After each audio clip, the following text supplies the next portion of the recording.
الحمد لله المبدئ المعيد الغني الحميد ذي العفو الواسع والعقاب الشديد من هداه فهو السعيد السديد ومن أضله فهو البعيد التريد يعلم ما ظهر وما بطن وما خفي وما علم والصلاة والسلام على أشرف الأنبياء خاتم النبيين سيد المرسلين أنيس الغريبين راحة العاشقين مراد المشتاقين سيد العرب والعجم سيد الأولين والآخرين سيدنا وحبيبنا نبينا وكريمنا ومولانا محمد صلى الله عليه وسلم عبده ورسوله بالهدى ودين الحق أرسله أما بعد فأعوذ بالله من الشيطان الرجيم بسم الله الرحمن الرحيم دنا فتدلى فكان قاب قوسين أو أدنى سبحان الله. وفي موضع آخر أعوذ بالله السميع العليم من الشيطان اللعين الرجيم بسم الله الرحمن الرحيم يكاد زيتها ولو لم تمسسه نار نور على نور آمنت بالله صدق الله العظيم ببركة إن الله وملائكته يصلون على النبي يا أيها الذين آمنوا صلوا عليه وسلموا تسليما اللهم صل على سيدنا وحبيبنا ومولانا محمد معدن الجود والكرم منبع العلم والحلم والحكم وآله وصحبه وبارك وسلم صلاة وسلاما عليك يا سيدي يا حبيبي يا رسول الله الصلاة والسلام عليك يا حبيب الله الصلاة والسلام عليك يا جد الحسن والحسين الصلاة والسلام عليك يا رحمة للعالمين فمبلغ العلم فيه أنه بشر وأنه خير خلق الله كلهم فانسب إلى ذاته ما شئت من شرف فانسب إلى قدره ما شئت من عظم منزه عن شريك في محاسنه فجوهر الحسن فيه غير منقسم وأبيض يستسقى الغمام بوجهه ثمار اليتامى عصمة للأراحل مولاي صل وسلم دائما سرمدا على حبيبك خير الخلق كلهم رب اشرح لي صدري ويسر لي أمري واحلل عقدة من لساني يفقهوا قولي.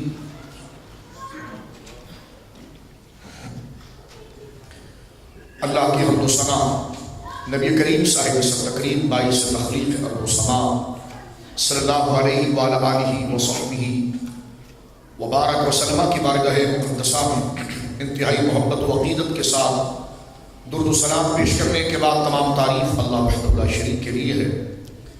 میں بہت مشکور و ممنون ہوں حضرت قبلہ سید السادات سید نعمت علی شاہ صاحب اللہ نام برکاتہ العالیہ کا مسجد حاضہ کا اور بالخصوص یورپین ناتھ فورم ناروے کا کہ ان بزرگوں اور ان دوستوں اور ان رفقا کے وساطت سے شفقت سے اس احکر کو اس مبارک سرکار دو عالم صلی اللہ علیہ وسلم کی اس ذکر عظمت کی مجلس و محفل میں حاضری کا شرف حاصل ہوا.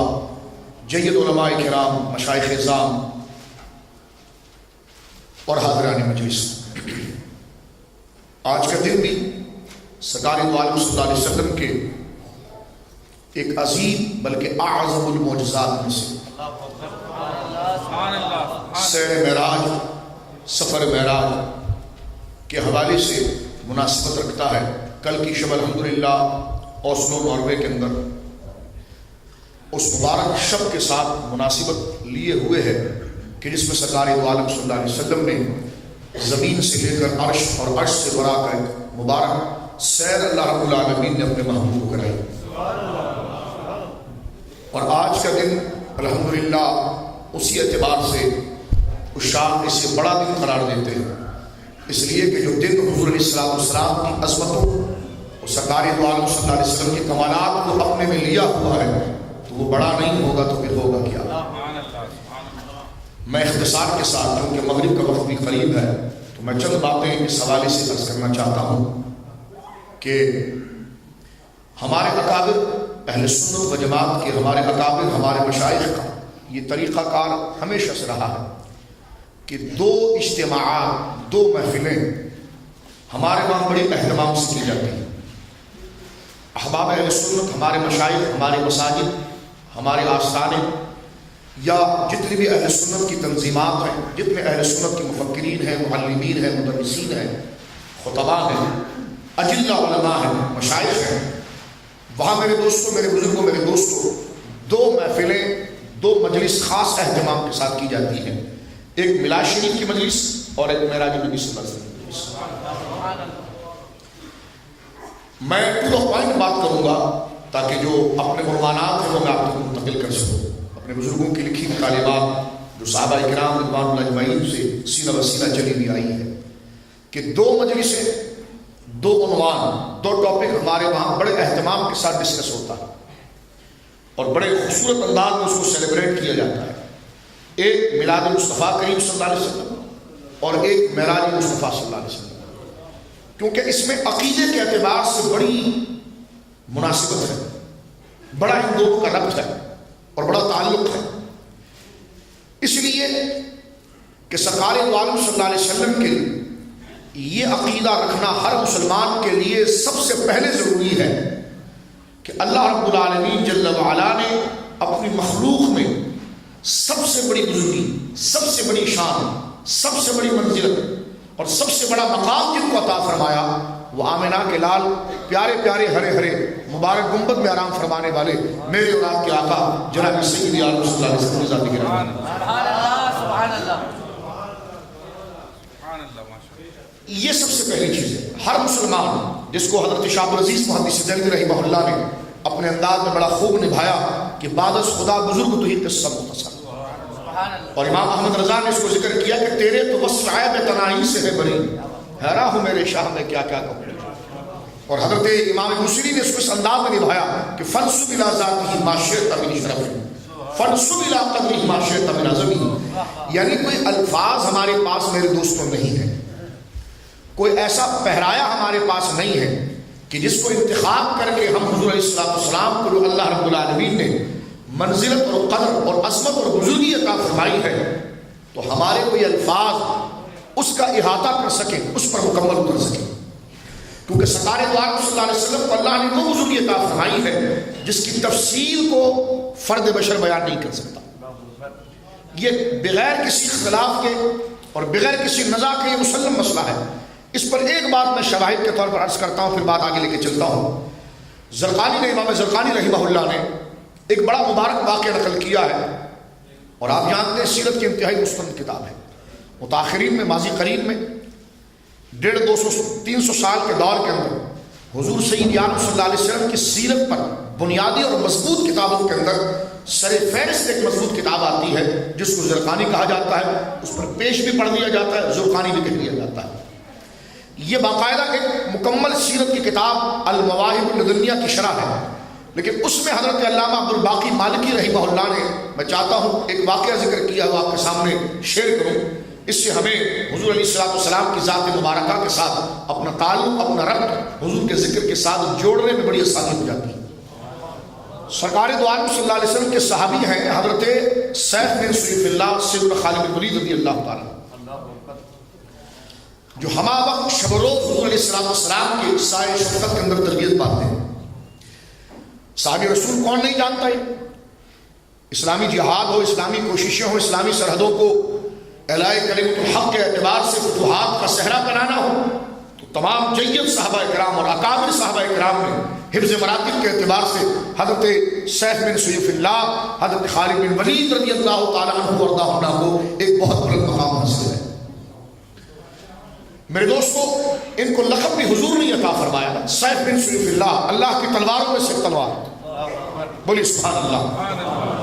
آپ ایک سفر میں تشریف لے جا رہے ہیں اور کچھ ساتھی آپ کے ساتھ موجود تھے، ایک جگہ پر پڑاؤ ہوا، کچھ دیر رک گئے، رات وہاں پر گزارنی تھی اور صبح اٹھ کر وہاں سے جانا تھا۔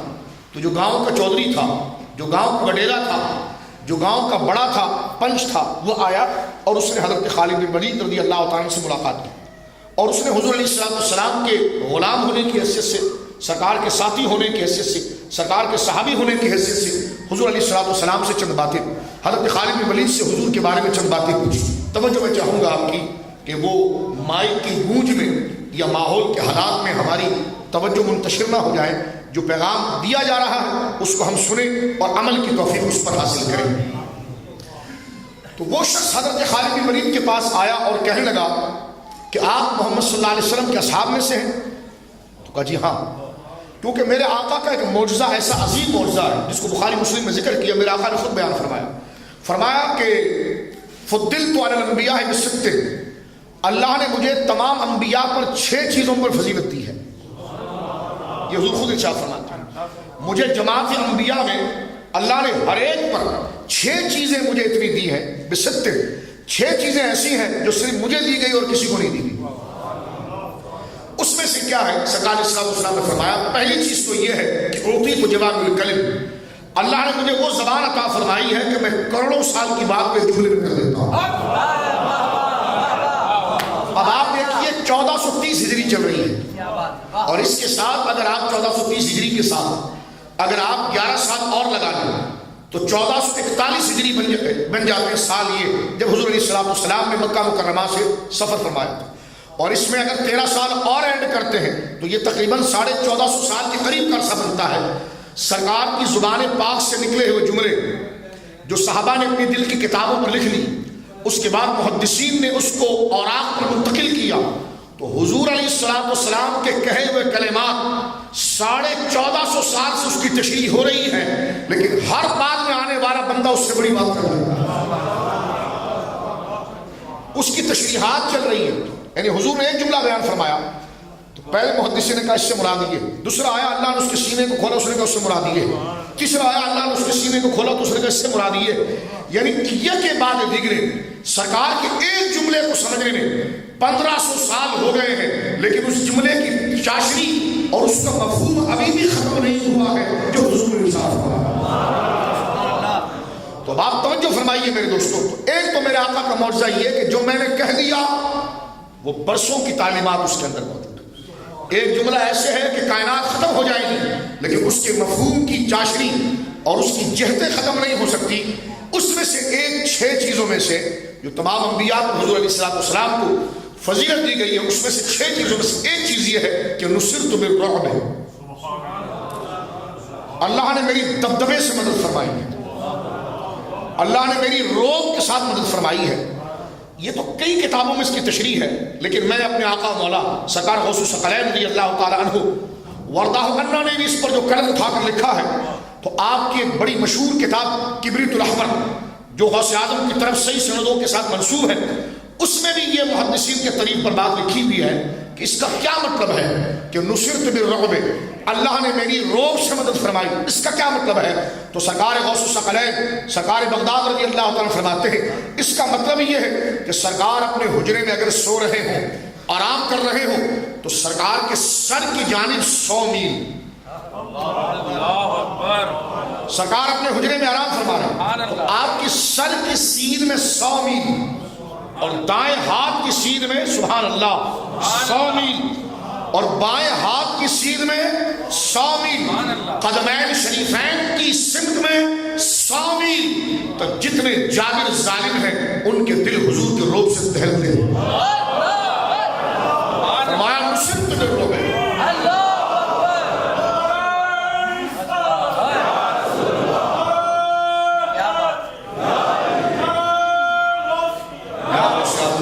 رضی اللہ تعالیٰ نعرہ حیدری، نعرہ تحقیق رضی اللہ عنہم اجمعین. سنیے میرے دوستوں، تو اب اس حدیث کو بنیاد بنائیے آپ کہ سرکار کی شان یہ ہے صلی اللہ علیہ وسلم. حضرت خالد سے جب یہ بندہ ملاقات کرتا ہے اور ملنے کے لیے آتا اور کہتا ہے کہ حضور میں نے آپ کے نبی محترم صلی اللہ علیہ وسلم کے بارے میں کچھ باتیں پوچھی ہیں، سنی ہیں، میں آپ کے براہ راست مل گئے ہیں، آپ کا براہ راست ان سے رابطہ ہے، تعلق ہے، تو میں کچھ باتیں ان کی شانوں کے بارے میں آپ سے پوچھنا چاہتا ہوں. تو آپ نے فرمایا جی بولیے. اس کی زبان سے جو کلمات نکلے ہیں اس کو امام زرقانی نے نقل کیا. اس نے کہا صف لنا محمد، ہمیں محمد صلی اللہ علیہ وسلم کی شانیں بتائیے، ہمیں محمد صلی اللہ علیہ وسلم کی شانیں بتائیے. تو خالد بن ولید جو صحابی رسول ہیں ہر وقت حضور کے ساتھ ہیں، وہ کہتے ہیں تفصیل یا اجمال، پوری تفصیل یا اس کی سمری. اس نے کہا جی آپ مل گئے، پوری رات پڑھی ہوئی ہے تو پوری تفصیل ہی آپ سنا دیجیے.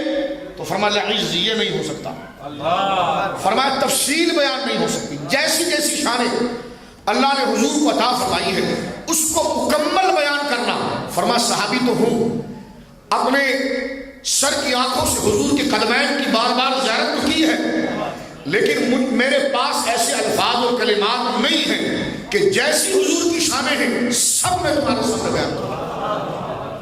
اس نے کہا اچھا، اس نے کہا کوئی اس کا اجمال ہو سکتا ہے؟ تفصیل اگر آپ نہیں بیان کر سکتے، کوئی سمری بتا سکتے ہیں آپ؟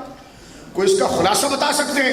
تو خالد بن ولید نے کہا ہاں اس کا خلاصہ بتا سکتا ہوں۔ فرمایا اس کا خلاصہ کیا ہے؟ فرمایا تم مجھ سے پوچھتے ہو کہ پیارے مصطفیٰ کریم کی شان کیا ہے، تو میں صحابی ہو کر براہ راست آپ سے رابطہ رکھنے کے حوالے سے یہ بات کو ذکر کروں کہ اگر تم مجھ سے پوچھو کہ نبی محترم کا مقام اور مرتبہ کیا ہے، تو سنو میں جو سمجھ چکا ہوں وہ صرف یہ ہے، تفصیل تو بہت زیادہ ہے، نہ میرے پاس الفاظ ہیں، نہ عقل اس کا احاطہ کر سکتی ہے، اور اس کا اجمال سمری یہ ہے کہ الرسول علی قدر المرسل، بس یہی جانتا ہوں کہ مصطفیٰ جو ہے وہ بھیجنے والے خدا کی شان، بس یہی کہہ سکتا ہوں میں کہ مصطفیٰ کریم صلی اللہ علیہ وسلم جو ہے وہ اس رب کی شان ہے کہ جس رب نے زمین و آسمان بنایا ہے، جس رب نے سمندر کو بنایا ہے، جس رب نے پہاڑوں کو بنایا ہے، جس رب نے ناروے کا موسم اور پاکستان کا موسم اور یورپ کا موسم اور ایشیا کا موسم اور یہاں کے پھل کی تاثیر اور وہاں کی پھل کی تاثیر اور وہ رب جو قادر مطلق ہے، جس نے کن کہہ کر اپنی ربوبیت کا اظہار فرمایا، اس عرش والے رب نے جسے محبوب اعظم بنایا، جسے اپنی شان پر کامل دلیل بنایا، وہ آمینہ کے لال جناب محمد رسول اللہ۔ اب یہاں سے یہ میں نے بات کیوں چلائی میرے دوستوں، ذرا جلدی سے سنیے۔ میں نے عرض کیا کہ ہمارے وہاں دو ذکر بڑے اہتمام سے ہوتے ہیں، ایک میلاد شریف کا ذکر اور ایک معراج شریف کا ذکر۔ کیوں؟ یہ دونوں بیلنس پوائنٹ ہے عقیدہ رسالت کے، یہ بالکل بیلنس پوائنٹ ہے۔ جو میلاد کو نہیں مان سکا تو وہ کبھی بھی گڑبڑ کا شکار ہو سکتا ہے، وہ کبھی بھی ملحد اور بے دین ہو سکتا ہے، وہ کبھی بھی گویا کہ اپنی سطح محبت سے گر کر مشرکین اور کفار کی صف میں جا سکتا ہے، اور جس نے معراج شریف کی قدروں کو نہ جانا، داڑھی تو وہ لمبی کر سکتا ہے لیکن وفادار کبھی نہیں بن سکتا۔ تو یہ دونوں بیلنس پوائنٹ ہے، دیکھیے آپ، یہ بالکل بیلنس پوائنٹ ہے۔ اس لیے ہماری اس مسجد میں بھی آپ دیکھتے ہوں گے کہ جس طرح معراج شریف کی مجلس سجائی جا رہی ہے، ایسے میلاد شریف کی مجلس سجائی جاتی ہے۔ کیوں؟ اس لیے کہ ہر شخص جو نبی پاک کا کلمہ پڑھتا ہے اس کے لیے ایک عقیدہ رکھنا سب سے پہلے حضور کی ذات کے حوالے سے، میرے دوستوں، میرے نوجوانوں، میرے دوستوں، میرے بزرگوں، یہ ضروری ہے کہ اللہ نے سب سے بڑی شانیں اپنے محبوب کو عطا فرمائی، لیکن پھر بھی وہ بندے ہیں، خدا نہیں ہے، پھر بھی وہ بندے ہیں، خدا نہیں ہے۔ یہ عقیدہ کہاں سے ملتا ہے؟ یہ میلاد سے ملتا ہے، یہ میلاد سے ملتا ہے، کیونکہ میلاد جو ہے وہ برتھ ڈے کو کہتے ہیں، اور خدا جو ہے جس کا برتھ نہیں ہوگا، وہ برتھ ہونے سے پاک ہے، وہ پیدا ہونے سے پاک ہے، وہ پیدائش سے پاک ہے۔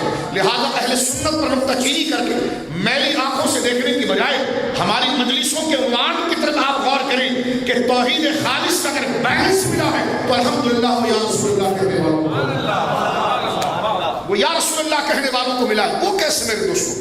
دیکھیے آپ کہ سرکار کی اتنی شانیں اور عظمتیں ہیں، لیکن جب آپ میلاد مناتے ہیں تو اس پہ آپ اس بات کا یقین کرتے ہیں کہ مصطفیٰ کریم کو اللہ نے یہ شانیں عطا فرمائی ہیں، لیکن پھر بھی آپ اللہ کے بندے ہیں اور آپ پیدا ہوئے ہیں اور خدا خالق ہے اور وہ پیدا ہونے سے پاک ہے۔ لیکن میرے دوستوں کچھ بعید نہیں کہ اس میں مساوی عقیدہ بھی پیدا ہو۔ کوئی کہے ٹھیک ہے حضور پیدا ہوئے تو ہم بھی پیدا ہوئے، حضور کی ولادت ہوئی تو ہماری بھی ولادت ہوئی ہے۔ اس وقت بندہ ڈس بیلنس رہ سکتا ہے، لیکن 27 رجب کی محفل سجا کر اہل سنت یہ بتاتے ہیں کہ جن کو خدا نے پیدا کیا ہے نا، وہ پلک جھپکنے میں فرش کی عرض کرنے جاتے ہیں اور پھر لوٹ جاتے ہیں۔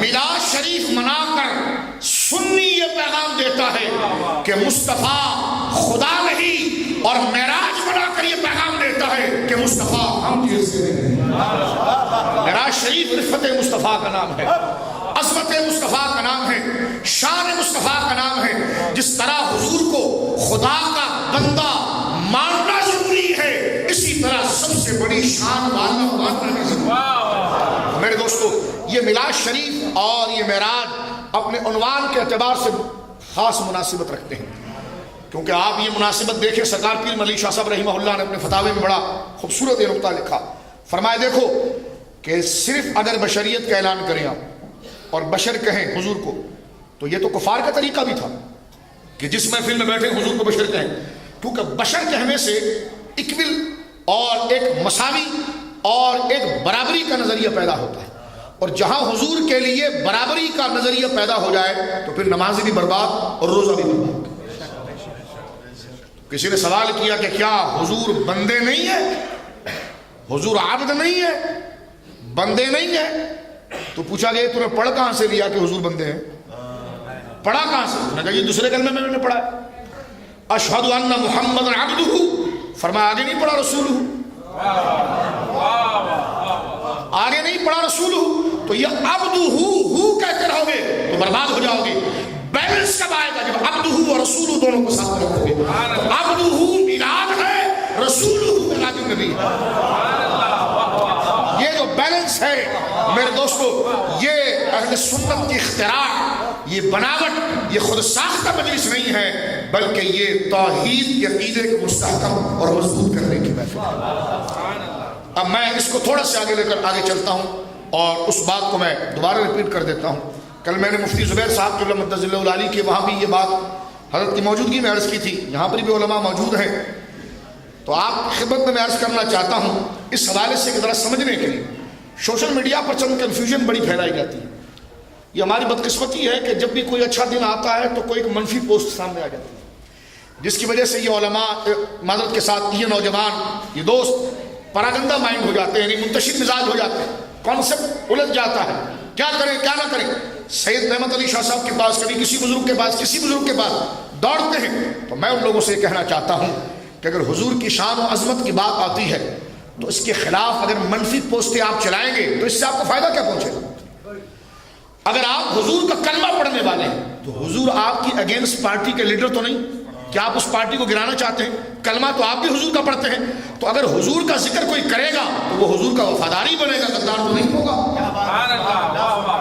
چاہے میں تقریر کروں یا ان بزرگ علماء میں سے کوئی بھی تقریر کرے، ضروری نہیں کہ میں تقریر کہوں تو آپ سبحان اللہ کہیں، نہ، ہم سب بیٹھے ہوں اور ان بزرگ علماء میں سے کوئی بھی سید نعمت علی شاہ صاحب ہو، کوئی بھی ہو، آ کر اگر حضور کی تقریر بیان کرے تو ہم تمام کی زبان سے سبحان اللہ کا جملہ نکلے گا، اس لیے کہ ہمارے لیے مطمع نظر منتہا ذات مصطفیٰ ہے، ذات مصطفیٰ۔ ایک بات۔ دوسری بات، ایک میں نے ایسی سوشل میڈیا پر، کیونکہ ہم زمین کے اوپر رہتے ہیں تو کچھ باتیں اس حوالے سے ہم کریں کہ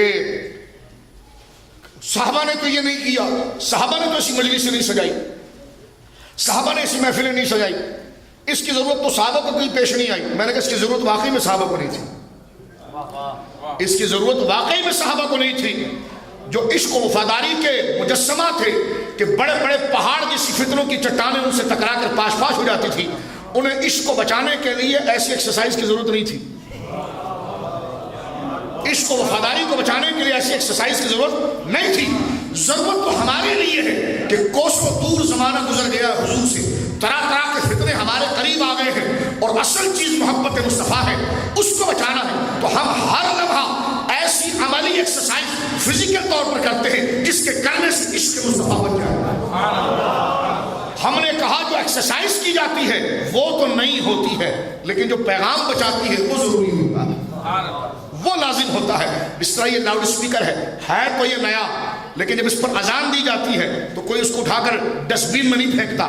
اگر اس مائک پر اذان دے دی گئی، اس مائک پر اذان دے دی گئی، یہ قالین ہے، اس کارپیٹ کے اوپر آپ نے نماز پڑھی ہے، اگر یہ کارپیٹ بوسیدہ ہو گیا تو آپ اس کو ڈسٹ بین میں نہیں پھینکیں گے۔ یہ مسجد شریف ہے، اللہ رہتی دنیا تک اس مرکز کو آباد کرے۔ اس مسجد شریف کی اگر تعمیر کے اعتبار سے ایک آدھ پتھر اگر یہاں سے نکل جائے اور آپ اس کی جگہ پر اس کو دوسرا پتھر لگائیں تو اس پتھر کو آپ پھینکتے نہیں، بلکہ یہ کہتے ہیں کہ جناب اس سے مسجد شریف میں لگا ہوا تھا، اس کی نسبت مسجد شریف کی طرف ہے، اس قالین کی طرف ہے۔ میں پوچھنا چاہتا ہوں کہ مسجد ضروری ہے یا پتھر ضروری ہے؟ مسجد کا ادب ضروری ہے، اس پتھر کا ادب ضروری ہے؟ آپ نے فرمایا پتھر تو حضور کے دور میں نہیں لگے، یہ قالین حضور کے دور میں نہیں لگا، لیکن اس کا ادب ضروری ہے۔ اس کا ادب اس لیے کیا جا رہا ہے کہ اس کے پیچھے مسجد کا ادب آ رہا ہے، دین کا ادب آ رہا ہے۔ قالین کا ادب تو ضروری نہ تھا لیکن دین کا ادب ضروری تھا، اور یہ اس دین کے ادب کے لیے ذریعہ بن گیا، اور اس کا ادب بھی ضروری ہو گیا۔ یہ تو چھوٹی سی بات ہے، ایک تو چھوٹی سی گویا کی چیز ہے، بات ہے. تو میں یہ کہنا چاہتا ہوں کہ صحابہ کرام رضوان اللہ اجمعین کو ایسی مجلسوں کی قطعاً ضرورت نہیں، جبکہ انہوں نے کی، احادیث بھری پڑی ہیں، ایسی مجلسیں منعقد کی، اور اپنے عشق محبت کو اور جوان کرنے کے لیے سرکار کے اوصاف کو وہ مختلف مراحل میں مختلف مجلسوں میں ذکر کرتے تھے. لیکن اگر اس سوال کو یوں بھی لے لیا جائے میرے دوستو، پھر بھی میں عرض کروں صحابہ کو ایسی مجالس کی ضرورت نہیں تھی، کیونکہ ان کے آنکھوں کے سامنے حضور خود موجود تھے، ان کی آنکھوں کے سامنے وہی آتی تھی. اور آقا علیہ السلام نے فرمایا میرے صحابہ میرے دین کے 10 حصے ہیں، 10 کے 10 نمبر آپ نے پورے لانے ہیں، ایک نمبر بھی اگر کم ہو گیا تو ہلاک ہو جاؤ گے، اور تمہارے بعد جو امت آئے گی وہ 9 حصہ چھوڑ دے گی، ایک حصے پر عمل کرے گی، کامیاب ہو جائے گی. میں پوچھتا ہوں جو لوگ اعتراض کرتے ہیں اس حدیث کو ذرا نبھائیں تو صحیح، اس کا مفہوم تو بتائیں، اس کی تشریح تو بتائیں، مطلب کیا ہے؟ صحابہ کے لیے یقین کے پہاڑ سامنے موجود ہیں، حضور خود موجود ہیں، اب انکار کی کوئی گنجائش نہیں، کمی کی کوئی گنجائش نہیں، اور نہ انہوں نے کی، بولے سبحان اللہ، نہ انہوں نے کی. ان کی آنکھوں کے سامنے حضور سید عالم صلی اللہ علیہ وسلم پر وحی قرآن پر رہا ہے، وہ حضور کے اپنے سامنے حضور کے معجزات کو دیکھ رہے ہیں، شک تو کہیں نہیں ہے، کنفیوژن تو کہیں نہیں ہے، سب یقین ہی یقین ہے. تو حضور نے فرمایا اس لیے پورا ایمان لانا ہے آپ، اور جب پیپر ہوگا ایمان کا تو 100 کے 100 نمبر ہونے چاہیے، 90 پر کام نہیں چلے گا، 100 کے 100 ہونے چاہیے. فرمایا ہاں تمہارے بعد جو امت آئے گی ان کے ایمان کو لوٹنے کے لیے کئی فرقے کھڑے ہو جائیں گے، کئی لوگ کھڑے ہو جائیں گے، کھڑے ہو جائیں گے، تو ان کو اس بچانے میں بڑی جدوجہد ہوگی. تو فرمایا اگر انہوں نے 10% بھی اس پر عمل کر لیا تو انہوں نے پورے 100% کا جہنم. اور ایک بات میرے دوستوں میں پھر اس بات پر عرض کر کے اپنے اگلی بات کی طرف آگے بڑھنا چاہوں گا. میں یہ کہتا ہوں کہ بتائیے مجھے کیا سورہ بنی اسرائیل کی پہلی آیت حضور کے معراج شریف کو بیان نہیں کرتی؟ سورہ نجم کی 18 آیتیں حضور کے معراج کے واقعے کو بیان نہیں کرتی؟ بخاری مسلم کی ابتدائی صحیح حدیثیں حضور کے معراج کو بیان نہیں کرتی؟ کہنا کہ جی کرتی ہے، تو میں نے کہا آپ کب بیان کریں گے؟ سورہ نجم کی 18 آیتیں تو حضور کے واقعہ معراج کو بیان کرتی ہیں، اور سورہ بنی اسرائیل کی پہلی آیت تو حضور کے معراج کو بیان کرتی ہے.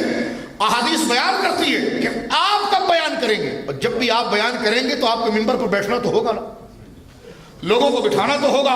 تو ادھر کنفیوژن کی کیا ضرورت ہے؟ یہ اللہ کا گھر تو بنا ہی اس لیے ہے کہ اس میں اللہ کا ذکر کیا جائے اور اس محبوب کا ذکر کیا جائے. تو میرے دوستو ایک بات اس سے آگے لے کر میں چلنا چاہتا ہوں. جب ہم اس بات کو سمجھ لیتے ہیں کہ میراج شریف اور معراج شریف یہ عقیدے کا بیلنس ہے، یہ بالکل اس طرح ہے کہ اشہد ان محمدا عبدہ و رسولہ، کہ محمد صلی اللہ علیہ وسلم اللہ کے بندے بھی ہیں اور رسول بھی ہیں.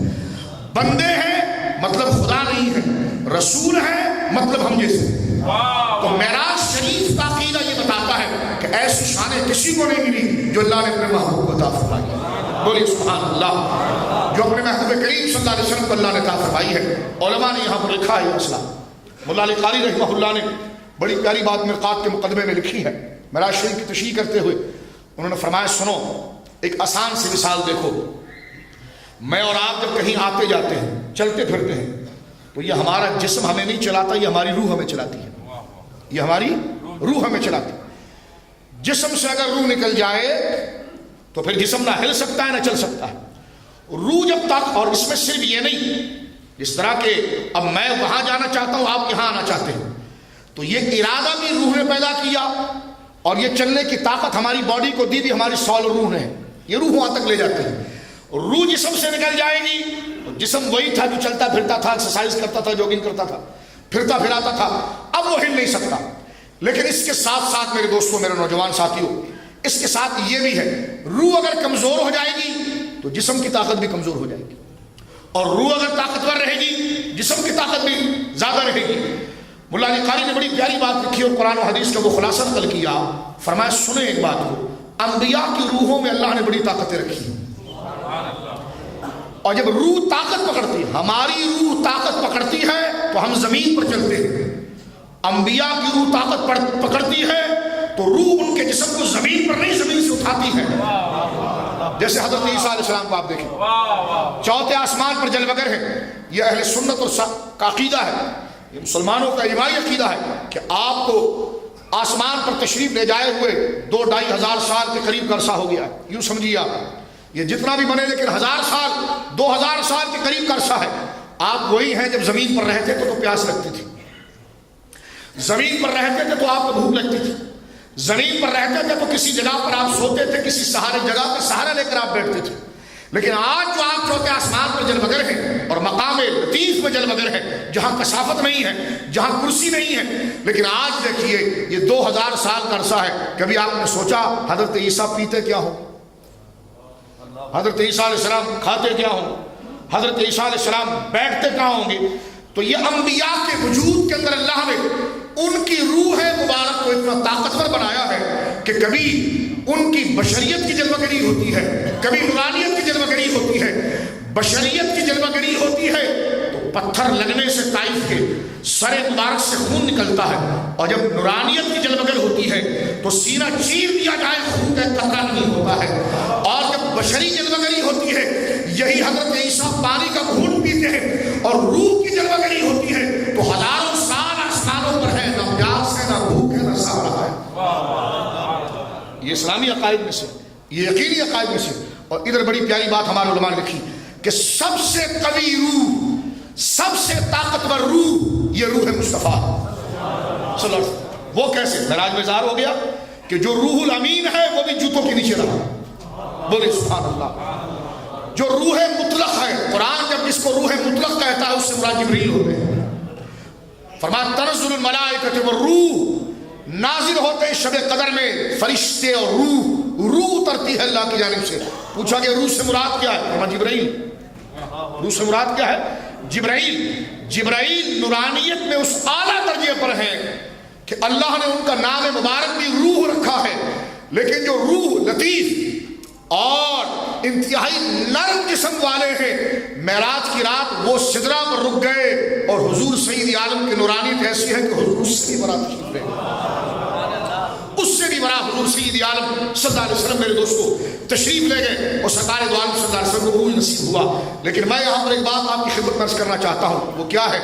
حضرت موسیٰ علیہ السلام کو جب معراج ہوئی, موسیٰ علیہ السلام کو جو معراج تھی وہ رب کو سننے والی معراج تھی.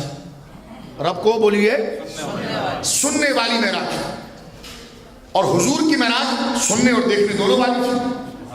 موسیٰ علیہ السلام کو جب معراج ہوئی تو قرآن یہ کہتا ہے کہ حضرت موسیٰ نے 40 دن اور 40 راتیں کوہ طور پر گزاری.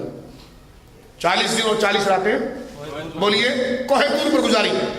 40 راتیں آپ کو جاگنے کا حکم ہوا کہ جاگیں اور عبادت اور ریاضت کریں, پلک جھپکنے میں توجہ ادھر ادھر نہ جائے. اور 40 دن آپ کو روزہ رکھایا گیا, آپ کو روزہ رکھایا گیا. یہ کیوں تھا؟ تو حضرات صوفیہ کہتے ہیں اس لیے تھا کہ انبیاء کی روحیں تو ہوتی لطیف ہے اور با کمال ہے, لیکن رب سے ملنے کے لیے کمال کی بہت زیادہ ضرورت ہے. اس لیے حضرت موسیٰ میں مزید کمال پیدا کرنے کے لیے کہ جب وہ ہمارے کلام کو سنیں گے تو تقاضۂ بشری اگر اس میں حائل ہوگا تو بشری تقاضوں سے وہ استفادے میں گویا کہ وہ مقام پیدا نہیں ہو پائے گا. اس لیے آپ کی روح کو اس عمل و ریاضت کے ذریعے اور نرم کیا جائے, اور نرم کیا جائے, اور پاکیزہ سے پاکیزہ بنایا جائے. پہلے بھی پاک ہے لیکن اور پاکیزہ کیا جائے تاکہ وہ جسم جو آپ کا ہے وہ بھی روح کی طرح ہو جائے اور پھر آپ رب کے کلام کو سن سکیں. تو 40 دن 40 راتیں حضور جناب سید عالم صلی اللہ علیہ وسلم کے علاوہ حضرت موسیٰ علیہ السلام کو یہ شان دی گئی. حضرت موسیٰ 40 رات جاگے اور 40 رات جاگ کر عبادت کی اور 40 دن جاگ کر روزے رکھے. پھر یہ کمال اللہ نے آپ کو دیا کہ کوہ طور پر بلا کر اللہ ہم کلام ہوا. لیکن مصطفیٰ وہ ہیں جو رات کو جاگ نہیں رہے, سو رہے ہیں. مصطفیٰ کریم رات کو جاگ نہیں رہے ہیں, سو رہے ہیں. دن میں روزہ نہیں ہے, بالکل کھانے پینے والا جو معاملہ ہوتا ہے طبیعت کے اعتبار سے وہ موجود ہے, لیکن اللہ نے سوئے میں سے آپ کو اٹھایا اور لے جا کر تمام عالم کی سیر کرا کر اپنا دیدار بنایا. فرمایا اس سے یہ ثابت ہوا کہ نبی پاک صلی اللہ علیہ وسلم کو اللہ نے بغیر ریاضت اور عمل غیر کے اتنا منور و اعلیٰ بنایا ہے کہ اگر آپ سو بھی رہے ہو تو آپ کا جسم بھی صلاحیت ہے اور آپ کی روح بھی صلاحیت ہے کہ وہ رب سے ہم کلام ہو سکتی ہے اور رب کا دیدار کر سکتی ہے. بولیے سبحان اللہ۔ اور یہاں پر میں ایک بات آپ کی خدمت میں عرض کروں، قرآن نے اس بات کو خود ذکر کیا سورہ نور کے اندر۔ اللہ رب العالمین جل وعلا نے اپنے محبوب کی طبیعت اور روح کو اور باطن کو زیتون کے تیل سے تشبیہ دی ہے، زیتون کے تیل سے تشبیہ دی ہے کہ زیتون کا تیل جو ہوتا ہے وہ اتنا ریفائن ہوتا ہے، اتنا پاک ہوتا ہے کہ اگر اس کو بغیر چنگاری دیے ہوئے اگر اس کو اور نرم کیا جائے اور نرم کیا جائے اور نرم کیا جائے تو اس میں خود آگ لگ جائے گی۔ یعنی کسی چیز کو اگر آپ رگڑتے ہیں تو اس میں چنگاری پیدا ہو جاتی ہے۔ تو ہماری ایک روح ہے اور ہمارا ایک جسم ہے۔ اللہ رب العالمین جل وعلا نے اپنے محبوب کے پورے نقشے کو سورہ نور میں ذکر کیا، اور امام قرطبی اور امام رازی نے کہا اس کا اشارہ اور مطلب ہمیں یہی سے نظر آتا ہے کہ سرکار دو عالم کے باطن آپ کی روح اتنی لطیف ہے کہ خدا کہتا ہے یکاد زیتھا یضیء، فرمایا کہ ہمارے محبوب کی روح خود روشن ہو جائے، ولو لم تمسس نار، یعنی ہمارے محبوب کے باطن کا تیل اتنا صاف ہے کہ چنگاری دیے بغیر وہ روشن ہے، لیکن چنگاری دے کر اسے روشن کرنا ہمارے محبوب کا باطن اس کا محتاج نہیں تھا، لیکن نور علی نور ہے، یہ نور پر ایک اور نور ہے۔ یعنی کیا مطلب یہ ہے کہ حضور کے باطن کے اندر اللہ نے اتنی صلاحیت رکھی تھی کہ اگر آپ پر قرآن نہ بھی اترتا، علماء نے لکھا قرآن کی آیتیں آپ پر نہ بھی اترتی تو سرکار کا چہرہ خود بتا دیتا کہ میں نبی ہوں۔ سرکار کی انگلیاں خود اس بات کو ظاہر کرنے پر قدرت رکھتی ہیں باذن اللہ کہ میں اللہ کا نبی ہوں۔ سرکار دو عالم کی قد و قامت، یعنی صرف حضور کا جسم جو ہے وہ خود اتنا نفیس، اتنا پاکیزہ، اتنا مبارک ہے کہ وہ خود ظاہر کر سکتا ہے کہ یہ بندے عام نہیں ہے، کوئی خاص ہے۔ تو حضور کی باڈی اور حضور کا جسم خود اپنے آپ کو اس بات پر منانے پر قادر ہے کہ میں رسول ہوں، لیکن اللہ نے قرآن بھیج کر کہا کہ میرا قرآن کہے گا کہ تو رسول ہے۔ فرمایا حضور پر اگر وہی نبی آتی تب بھی آپ کا چہرہ آپ کی رسالت کو واضح کر دیتا، نور علی نور، یہ تو وہی بھیج کر نور پر ایک اور نور ہے، وہی بھیج کر ایک نور پر اور نور ہے۔ اس پر ایک میں مثال آپ کے سامنے پیش کروں، توجہ سے سنیے گا۔ انبیاء کی روحوں کو طاقت دی گئی تو انہوں نے پرواز پکڑی، اور حضور وہ ہیں جو پرواز والی روح لے کر پیدا ہوئے، اور اس روح کی پرواز کیسی ہے کہ اس روح کے اوپر جو جسم رکھا گیا ہے وہ اس قدر لطیف ہے۔ مثال کے طور پر آپ دیکھیں سرکار کے پسینے مبارک میں خوشبو ہے، تو اس روح کا اثر جسم مبارک میں اتنا ہے کہ جسم بھی لطیف ہو گیا۔ اس کو ہم بخاری شریف کی حدیث سے سمجھ سکتے ہیں۔ میرے دوستوں توجہ کریں، کتاب الصوم کے اندر یہ روایت موجود ہے اور کئی اور جگہ پر بھی روایت موجود ہے۔ ہمارے جسم پر بال جب آتے ہیں، مثال کے طور پر آپ دیکھیے انسان کا، میں اور آپ اس بات کو سمجھ سکتے ہیں کہ ہمارے جسم میں دو قسم کے حصے ہیں۔ بعض حصہ کثیف ہے یعنی انتہائی گیاڑا اور بدبودار حصہ ہے، اور بعض حصہ انتہائی لطیف ہے جو چمکدار ہے اور اس سے اٹریکشن اور توجہ پیدا ہوتی ہے۔ مثال کے طور پر چہرہ، میں بڑی معذرت کے ساتھ اس مثال کو سمجھا رہا ہوں، توجہ کیجیے۔ ایک انسان کی بغلیں ہوتی ہیں اور ایک انسان کا منہ ہوتا ہے، دونوں جگہ چمڑی ہے، یہاں پر بھی سکین ہے یہاں پر بھی سکین ہے، لیکن دونوں میں فرق ہے۔ دیکھ رہے ہیں آپ کہ جو شائننگ آپ کے چہرے کے اوپر ہے وہ وہاں نہیں ہے، حالانکہ دونوں جگہ جلدیں ہیں اور میڈیکل اس کو پروف کرتی ہے، دونوں جگہ پر سکین ہے لیکن مزاج دونوں کا الگ الگ ہے۔ مزاج دونوں کا بولیے، چہرے کے اوپر بلا تشبیہ بلا تمثیل بات کر رہا ہوں، مثال نہیں دے رہا لیکن سمجھانے کے لیے بظاہر کہہ رہا ہوں۔ داڑھی مبارک کے اوپر آپ دیکھیں کتنے گھنے بال آ جاتے ہیں لیکن اس سے بدبو پیدا نہیں ہوتی، بغل میں چند بال آ جائیں تو بدبو پیدا ہو جاتی ہے، ایسا ہے کہ نہیں بولی؟ بغل میں چند بال آ جائیں تو بدبو پیدا ہو جاتی ہے۔ چہرے کے اوپر جو داڑھی مبارک ہے اس پر اگر بال بڑھتے چلے جائیں بدبو پیدا نہیں ہوتی، اس کی وجہ کیا ہے؟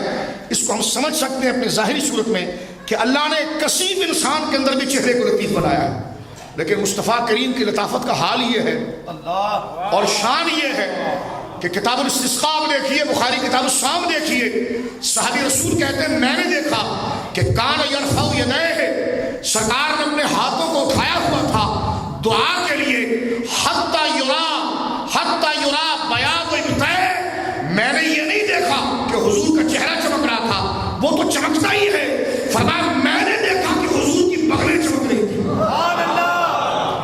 اس سے آپ اندازہ لگائیے حضور کے جسم مبارک کے پاکیزہ ہونے کا کہ خدا نے بغلوں کو اتنا لطیف بنایا ہے تو چہرے انور کی لطافت کیا ہوگی، جسم مبارک کی لطافت کیا ہوگی۔ اور صحابی خود کہتا ہے حتی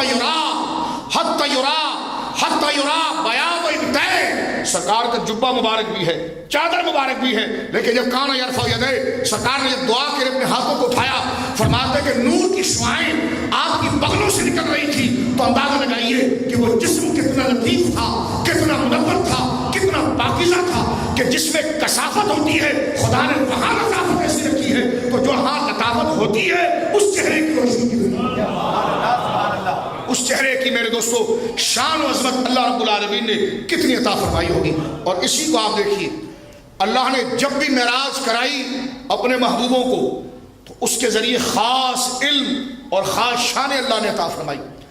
حضرت موسیٰ علیہ السلام سے جب اللہ کلام ہوا یہ شان کسی اور کو نصیب نہ ہوئی۔ حضرت ابراہیم علیہ السلام زمین پر کھڑے اور جب انہوں نے اللہ سے دعا کی تو اللہ نے ان کے لیے معراج اس طرح کرائی، فرمایا کہ ابراہیم اس پتھر کی چٹان پر کھڑے ہو جاؤ۔ سورہ نام میں موجود ہے حضرت ابراہیم علیہ السلام ایک پتھر کی چٹان پر کھڑے ہوئے، رب نے فرمایا اپنے سر کو اٹھائیے، سر کو اٹھائیے۔ اب حضرت ابراہیم علیہ السلام نے سر کو اٹھایا، سر مبارک کو جب اٹھایا تو رب کریم فرماتا ہے کہ ہم نے دکھایا ملکوت السماوات والارض وَكَذَلِكَ نُرِي، اور اسی طرح ہم نے نظارے کرائے ابراہیم، حضرت ابراہیم کو ملکوت السماوات والارض، زمین اور آسمان کے تمام غیب اپنی بادشاہیاں ہم نے دکھائیں، یہاں تک کہ جب حضرت ابراہیم نے سر کو اٹھایا تو نظر آپ کی پہلے آسمان سے ہوتے ہوئے، دوسرے آسمان سے ہوتے ہوئے، ساتویں آسمان سے ہوتے ہوئے جنت میں پہنچ گئی۔ لیکن مصطفیٰ کریم کی معراج یہ ہے کہ حضرت ابراہیم کی تو نگاہوں کو لطافتیں دی ہے، آپ کے جسم کو بزرگی عطا فرمائی کہ وہ جسم کے ساتھ سرکار اس جگہ پر پہنچ رہے ہیں جہاں حضرت ابراہیم کی نگاہیں بھی نہیں پہنچی۔ اس کو میرے دوستو بخاری شریف میں بڑا پیارا واقعہ ہے کہ جب سرکار سدرہ پر پہنچے، سدرۃ المنتہا، سدرۃ المنتہا یہ وہ جگہ ہے جہاں پر ٹائم اور اسپیس ختم ہو جاتا ہے۔ شرعی تعلیم، کوئی کہے جی ہم تو اس کو مانتے نہیں ہیں، میں نے کہا اس کے لیے مسلمان ہونا چاہیے۔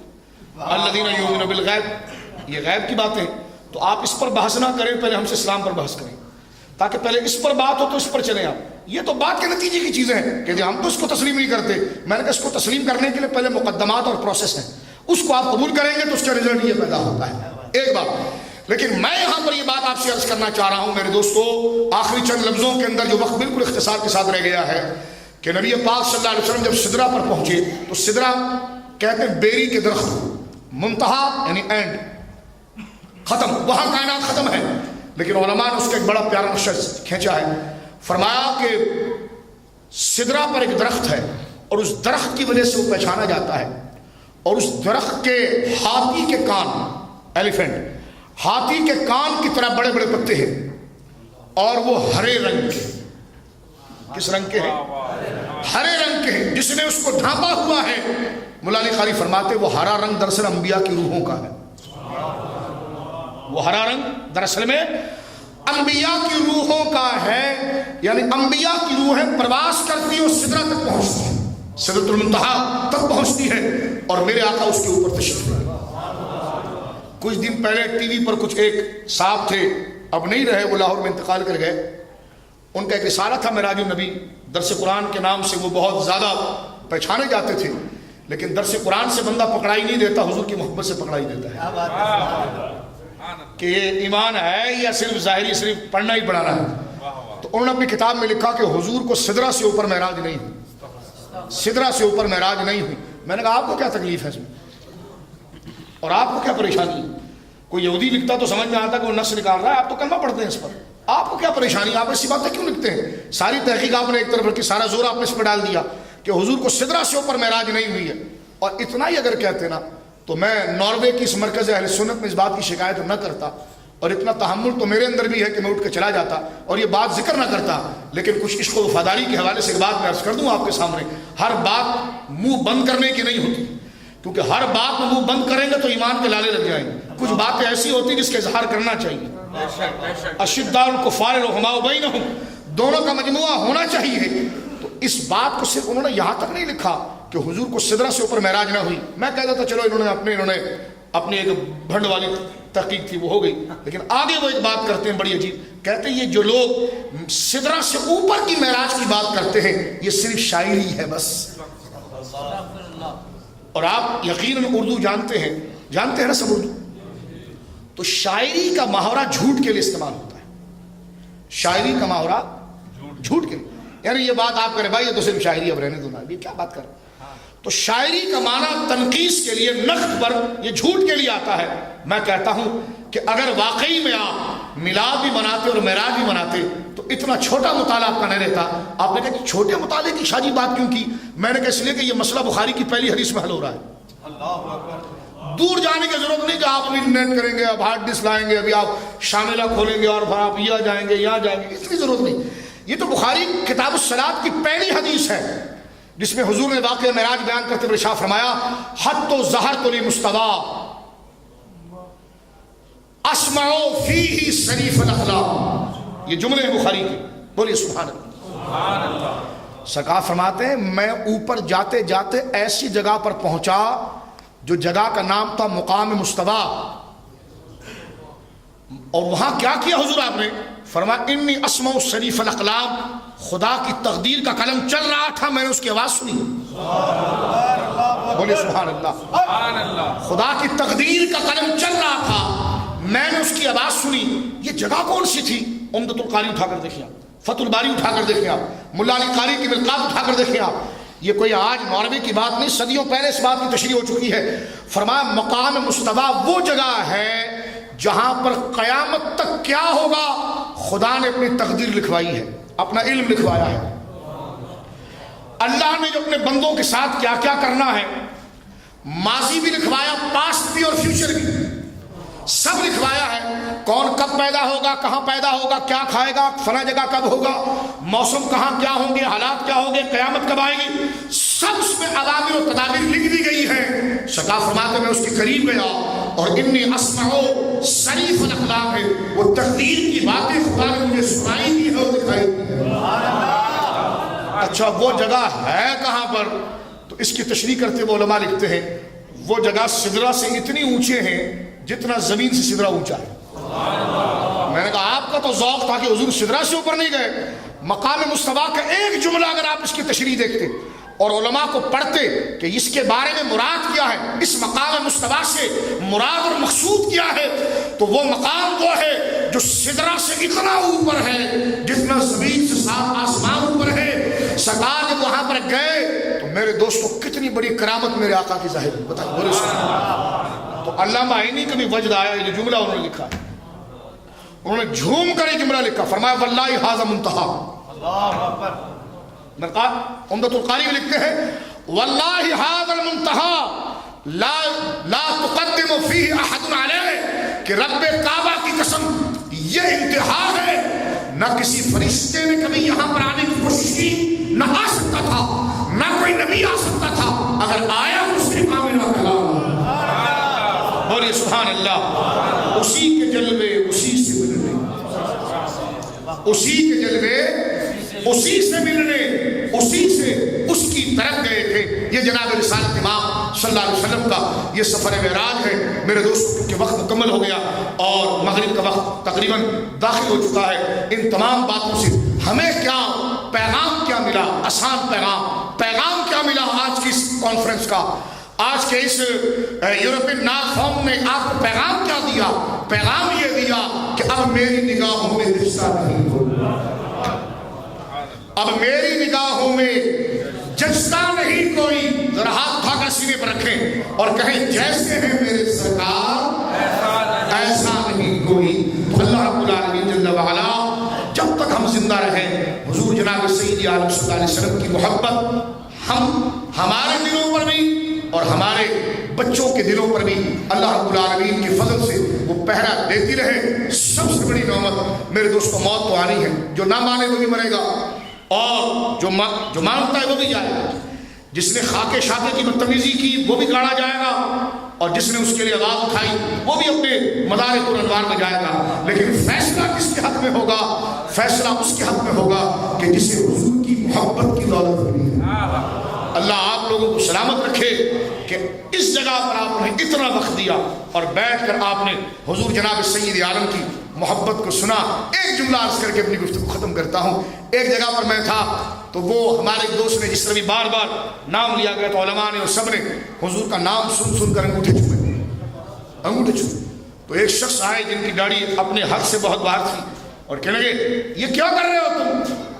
کیا کر رہے ہو؟ انگوٹھے چوم رہے ہو؟ ہم نے کہا جی ہاں. کہا کیوں چوم رہے ہو؟